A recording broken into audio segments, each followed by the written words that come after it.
student. Today we will start class 7th SPL Social Political Life, chapter 4, Growing Up as Boys and Girls. Here you already seen in our society what happened when we saw the differentiation among the boys and girls. आप अपनी society में देखते हैं लड़के और लड़कियों में भेदभाव होता है। जैसे लड़कियों को ज्यादा देर तक बाहर नहीं रहना, लड़कों के साथ नहीं खेलना, कुछ कई घरों में तो लड़कियों को पढ़ने की भी इजाजत नहीं दी जाती है, या सिर्फ 10वीं तक कर लिया तो काफी है, 12th कर लिया काफी है, घर बैठो learn the household works. But boys are allowed, घंटों बाहर खेल सकते हैं, घूमने जा सकते हैं अपने दोस्तों के साथ, उनको हाई एजुकेशन मिलती है। और when we go to purchase a birthday gift, example ले लो, अगर हम किसी के लिए बर्थडे गिफ्ट, अपने छोटे भाई बहन के लिए बर्थडे गिफ्ट लेने जाते हैं तो दुकानदार भी पूछता है लड़का है कि लड़की। अगर लड़का है तो वो आपको उस तरह के टॉयज दिखाएगा, बाइक दिखाएगा, कार दिखाएगा, एरोप्लेन दिखाएगा, लाइक दैट। लेकिन इफ वो लड़की है, if it is she is a girl, तो वो क्या दिखाएगा? डॉल्स दिखाएगा, किचन सेट दिखाएगा। तो इट मीन्स कि हम हमारी सोसाइटी में लड़के और लड़कियों को उनके काम और उनके जो वो काम करेंगे, उनके उठने बैठने सब तरीकों में हम भेदभाव करते हैं, डिस्क्रिमिनेशन करते हैं। We learn about this topic on this chapter, growing up as boys and girls. Here in your book give a example of Samoa island. Samoa island एक सदर्न पैसिफिक का एक छोटा सा आइलैंड है।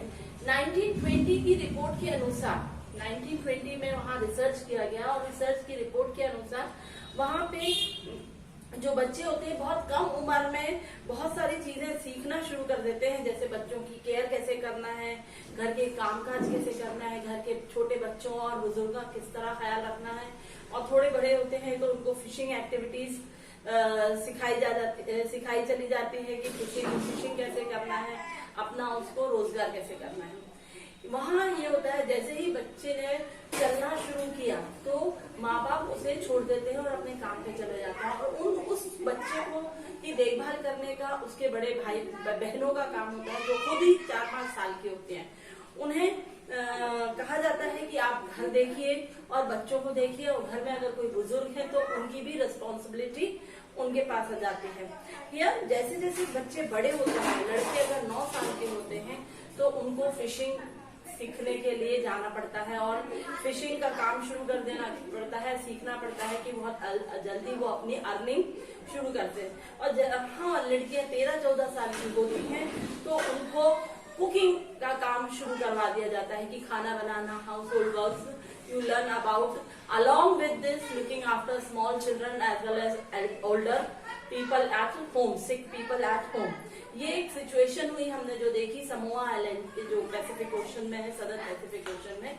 अब same condition in Madhya Pradesh 1960s में, मध्य प्रदेश में आप ये देखेंगे कि वहाँ के बॉयज और गर्ल्स के स्कूल अलग अलग होते हैं।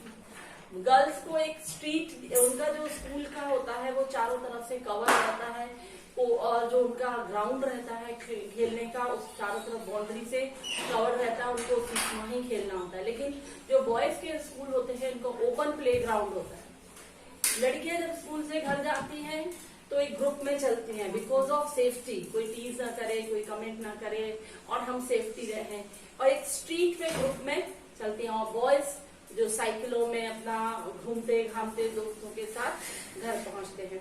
तो इस तरह हमने ये 2 एग्जाम्पल हमने देखा कि इन दोनों एग्जाम्पल में एक बहुत बड़ा डिफरेंस है कि समोआ आइलैंड में बहुत कम उम्र में लोग रोजगार की जानकारी लेने लगते हैं, स्पेशली बॉयज, ठीक। और यहाँ पे हमारी सोसाइटी में मध्य प्रदेश का जैसे एग्जाम्पल दिया है, तो यहाँ डिस्क्रिमिनेशन है और लड़कों को एजुकेशन दी जा रही है तो वो कम से कम 20-22 साल के बाद कमाना शुरू करते हैं इन दोनों से। लेकिन हम ये चीज उनमें कॉमन देखेंगे कि दोनों ही जगह पे we are discriminate among boys and girls. Here same example, जैसे हम कहते हैं लड़कियों को डॉल से खेलना चाहिए, किचन सेट से खेलना चाहिए, लड़कियों को मैथ्स और साइंस लेने की जरूरत नहीं है, वो क्योंकि उन्हें इंजीनियर डॉक्टर तो बनना नहीं है, लेकिन लड़के मैथ साइंस में भले उनका इंटरेस्ट किसी और में हो, आर्ट्स में हो, उनका पेंटिंग में हो, हिस्ट्री में हो, किसी और सब्जेक्ट में इंटरेस्ट हो, लेकिन उनको फोर्सफुली कहा जाता है कि आप मैथ्स और साइंस लो। इसी तरह हम देखेंगे कि जो लेडीज, जो वुमेन्स वर्क एट होम, जो घर में काम करती हैं, उनके काम की कोई वैल्यू नहीं होती, उनके काम की कोई वैल्यू नहीं करता। आप इमेजिन करेंगे कि जो मदर होती है, घर में काम करती है, सुबह से रात तक, सोते तक वो काम करती रहती है, बच्चों को लुक आफ्टर करना, घर के सिक पीपल हैं, साफ सफाई, एवरीथिंग शी विल डू। चाहे उनके यहाँ मेड हो तो भी उनको साथ में उनके लगना पड़ता है, लेकिन उसकी कोई वैल्यू नहीं करता। लेकिन अगर एक दिन माँ ये सब छोड़ दे तो किस तरह से घर में उथल पुथल हो जाती है। ये एक स्टोरी दी है, माई मदर डजंट वर्क करके, आप ये रीड करेंगे तो इसमें आपको यही समझ में आया कि एक मदर अगर काम छोड़ दे तो किस तरह से घर में उथल पुथल मच जाती है। आप इमेजिन करें अगर मम्मी कहीं बाहर चली जाए आपको 2 दिन के लिए, तो आपको टिफिन से लेके सुबह उठाना, टिफिन, आपके कपड़े, आपके कपड़े सुखाना और बहुत सारी चीजें होती है, वो पूरी डिस्टर्ब हो जाती हैं। तो इट्स गिवन कि हम क्यों नहीं जो हाउस वाइफ है उनके वर्क की वैल्यू करते हैं। उनका वर्क बहुत इंपॉर्टेंट है, केयर गिविंग है और उनकी वर्क की कोई वैल्यू नहीं है। दे वॉन्ट ओनली रिस्पेक्ट, वो उनको एक रिस्पेक्ट चाहिए होता है, वो उनको नहीं मिल पाता है कई बार।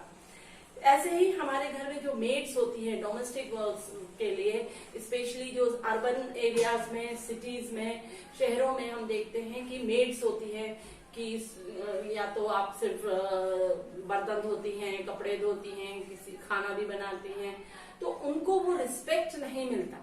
यहाँ पे एग्जाम्पल दिया है मिलानी का, जिन्होंने अपना ये बताया कि वो जहाँ काम करती थी वहां पे उनको खाने को भी प्रॉपर नहीं मिलता था, एक चपाती और दूसरी रोटी वो ले नहीं सकती थी, उनको डांट पड़ती थी और टीज करते रहते थे, कमेंट करते थे। ठंड के दिनों में वो नंगे पैर, जिसमें उनके पैरों में स्वेलिंग आ जाती थी, तो ये सारी चीजें उनको फेस करनी पड़ती थी और वो तकलीफ सहने पड़ती थी। क्यों और उनको एक उसकी मतलब ये छोटे मोटे काम करने वाली इस तरह की नजर से उनको देखा जाता था। उनके काम की, उनके वर्क की कोई वैल्यू नहीं की जाती थी, उनको फैमिली से रिस्पेक्ट में नहीं मिलता था जिस फैमिली में वो काम करती थी। इसी तरह जो रूरल एरियाज में आप देखेंगे जो वुमेन्स होती हैं वो सिर्फ घर के काम नहीं करती, उसके अलावा भी वो खेतों में भी काम करती हैं। कई जगहों पे तो वो दूर दूर से, दराजों से पानी लेके आती हैं, लकड़ियां काट के लेके आती हैं, गोबर के कंडे थापती हैं और गोबर के कंडे बनाती हैं, फिर खेतों में जाके भी काम करती हैं।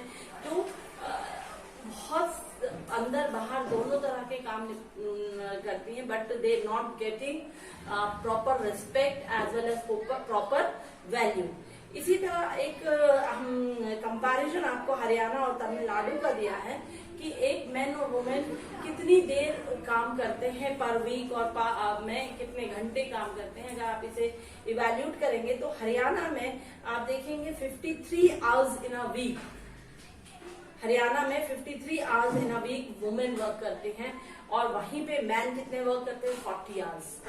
तमिलनाडु में वुमेन का वर्क है 54 आवर्स एंड मेन का वर्क है only 44 hours. So it means it's very much discrimination। इस तरह वुमेन्स वर्क एंड इक्वालिटी, अगर हम ये देखेंगे वुमेन्स वर्क एंड इक्वालिटी, हमारा कॉन्स्टिट्यूशन इक्वालिटी की बात करता है विदाउट एनी डिस्क्रिमिनेशन।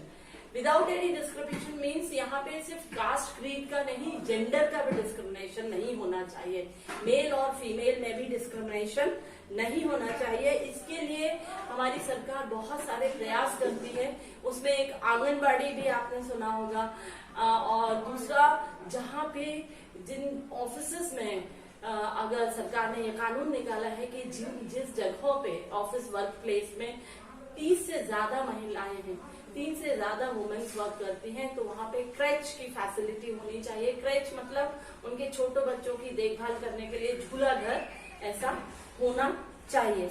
ये सरकार ने प्रोविजन बनाया है वुमेन्स की इक्वालिटी को देखते हुए, ताकि वो घर के बाहर भी काम करें तो बेफिक्री के साथ काम करें और उनके वर्क की वैल्यू हो। एक हाउसवाइफ और एक मेल और फीमेल की अगर हम बात करें तो दे वर्क इक्वली, वो इक्वली वर्क करते हैं, लेकिन बल्कि वुमेन जो बाहर भी काम करती है उसके बाद उनको घर आके भी काम करना होता है। लेकिन मेन के साथ क्या होता है, बाहर काम किए और घर आके बहुत थक गए, हम तो इट मीन्स यहाँ पे वुमेन के पास डबल वर्कलोड हो जाता है। दे आर डूइंग कि वो बाहर ऑफिस का भी काम करें, बाहर का भी काम करें, as well as they come at home and cooking the food or dinner for their children, dusting, cooking, cleaning, lots of things are there they are doing.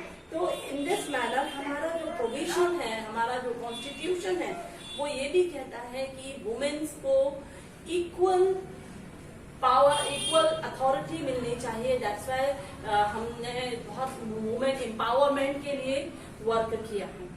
वहाँ वुमेन का कंट्रीब्यूशन हमारी सोसाइटी में बहुत ज्यादा रहा है। आप एग्जाम्पल बहुत सारे हैं आपके पास, किरण बेदी जैसे एग्जाम्पल हैं। अगर ओल्ड एज में आप देखेंगे तो रुकैया साखवन करके हैं, जो हम नेक्स्ट चैप्टर में उनके बारे में पढ़ेंगे। उन्होंने वुमेन्स एजुकेशन के लिए बहुत काम किया। तो इसी तरह आप ये एग्जाम्पल देखेंगे, ये जो हम बात कर रहे हैं आज भी, ये डिस्क्रिमिनेशन हम अपनी सोसाइटी में, अपने आसपास में महसूस करते हैं, देखते हैं, और it is there. I hope you understand this chapter. Thank you.